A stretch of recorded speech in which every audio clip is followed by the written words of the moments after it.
Just let your thoughts, your dreams unfold. Let's talk of love, of tales untold. Speak so I can see your soul. As a young girl starting out, what did you most want from life? I wanted good marriage. That was it. Is that right? I had no ambitions whatsoever. In fact, I remember being on the Femina cover when I was 17, and I was asked then what I wanted to do with my life. And I said I wanted to get married. And that was it. And my father saw this and he said, what kind of an answer is this? I mean, that's all you want out of life? And that really was all that I wanted out of life, a fairy tale marriage.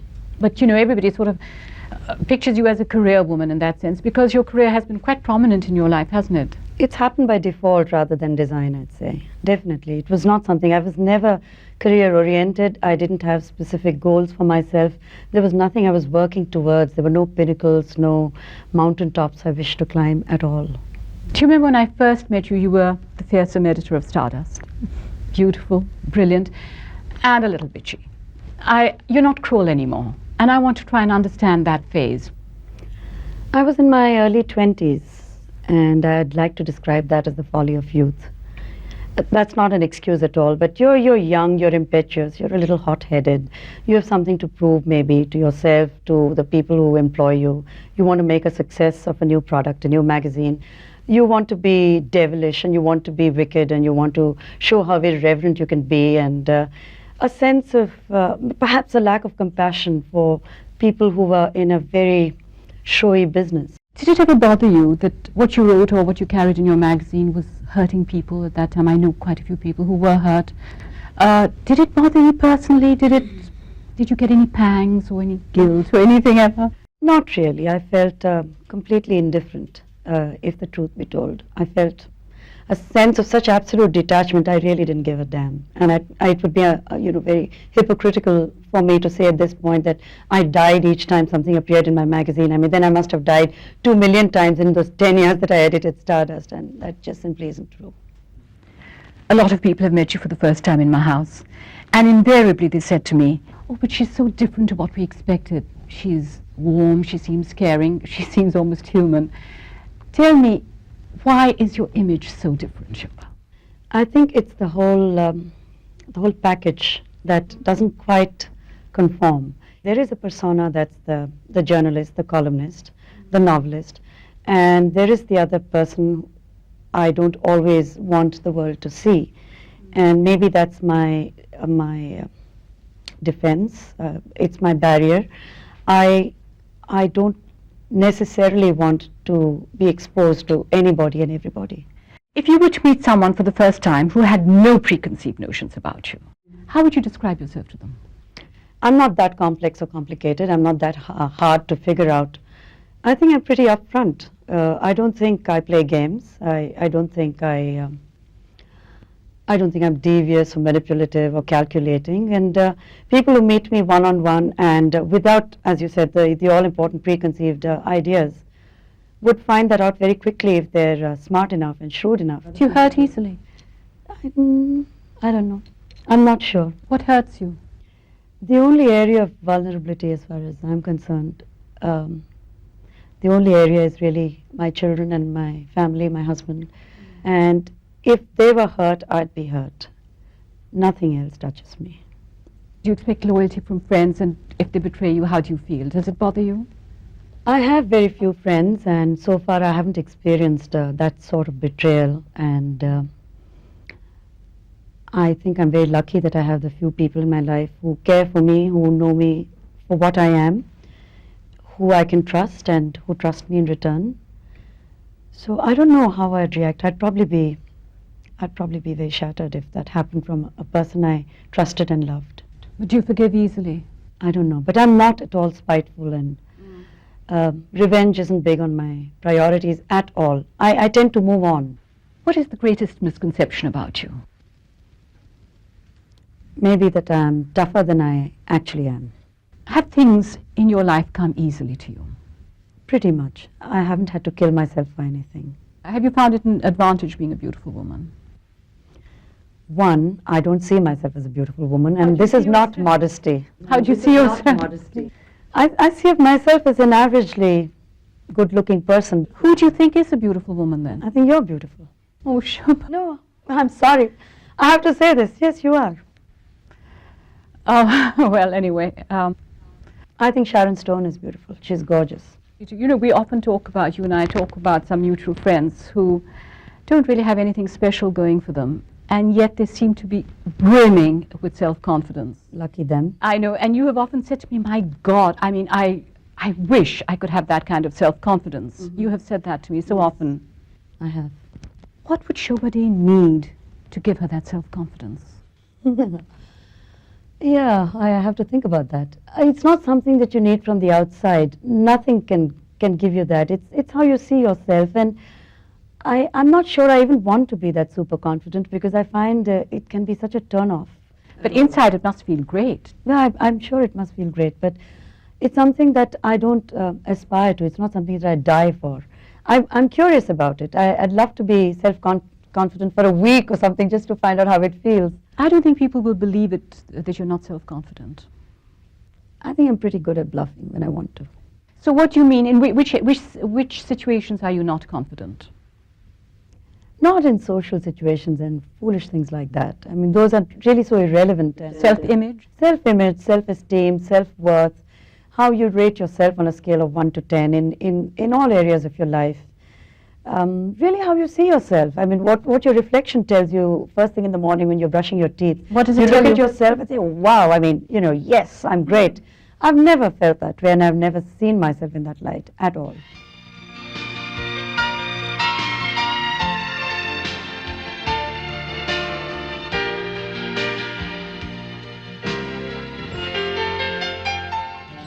Today you have wealth, fame, a career, and all the trappings of success. How liberated a woman are you? I'd say I'm still in the 19th century in many ways. A lot of ways. And in the 21st in other areas. But if you mean by liberated, am I uninhibited in areas? No, I mean liberated as in freedom of thought and conduct. There are no taboos in fiction, I really believe that. So I'm liberated as a writer, as a columnist. But in my personal life, or where my children are concerned, or where my husband is concerned, I am not, definitely not liberated.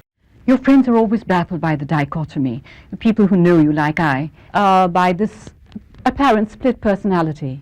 On one side, the steamy, uninhibited books, and on the other side, you're quite conservative. The way you dress, the way you conduct yourself.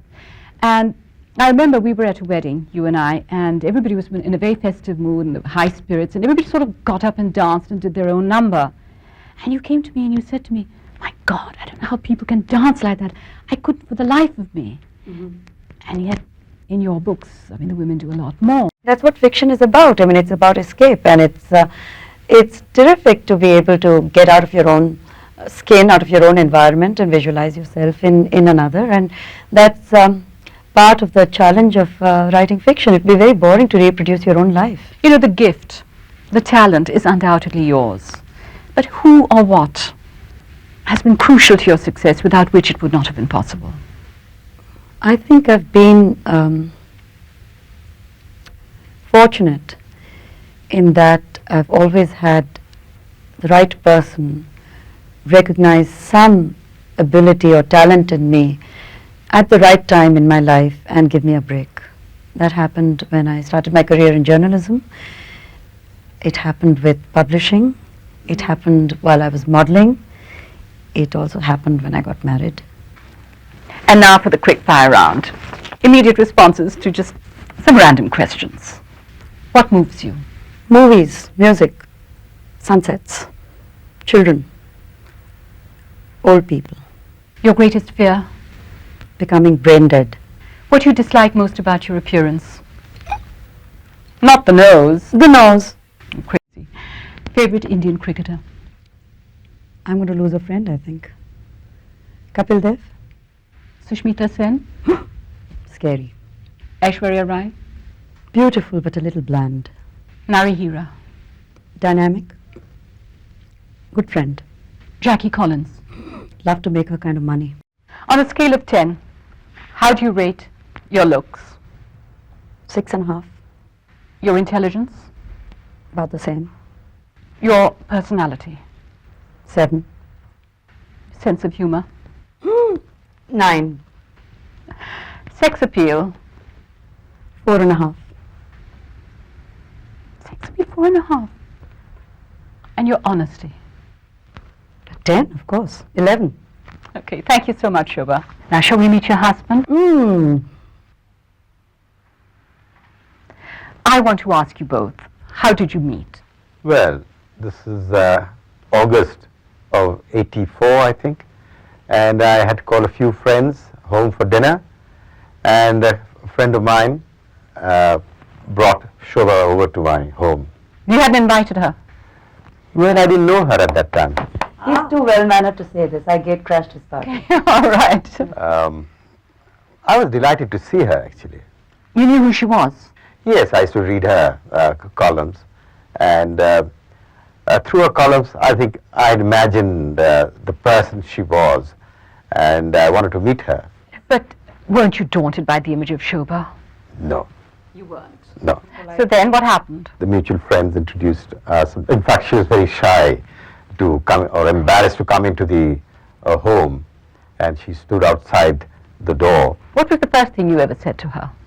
I said to her, I think probably her memory is better than mine. He's just feeling a little shy to say what he said. I want to get the truth. But he insisted that there's a version his and a version mine. I knew that you had to. Yeah, but, Yes. but I think on this one you should go with mine. Okay. I don't mind. But I want to know, what was the first thing he ever said to you? You tell me your version. I was just awfully embarrassed about just walking brazenly into a stranger's home. So I waited at the door for the host to come and say hello to me and invite me in, which is exactly what happened. And he said, "This is quite an occasion," when he saw me, which he's not telling you. But tell me, Dilip, what was it about Shobhaa that attracted you so much to her? I think honesty and intelligence, and of course I like her. I don't agree with her 7.5% about her looks. I think it's full 10 there. Quite right. Thank you, sir. But as far as the honesty and the intelligence, you couldn't tell that within a few seconds of meeting, or could you assess? I distinctly had the feeling, when she came to the house, and then she turned around to sit down, and I had this instinct feeling that, well, she'll be part of my life. I was quite sure about that. Really? Yeah. And what was it about him that so attracted you, Shobhaa? I think it was his vulnerability. I mean, he was putting up this whole tough guy act, but I saw beyond that. And his honesty too. I was touched by that. Because he wasn't, he didn't do a number on me. He could so easily have. And his lines weren't rehearsed and practiced. And he didn't come on to me in any way. And how soon after that did you both decide to get married?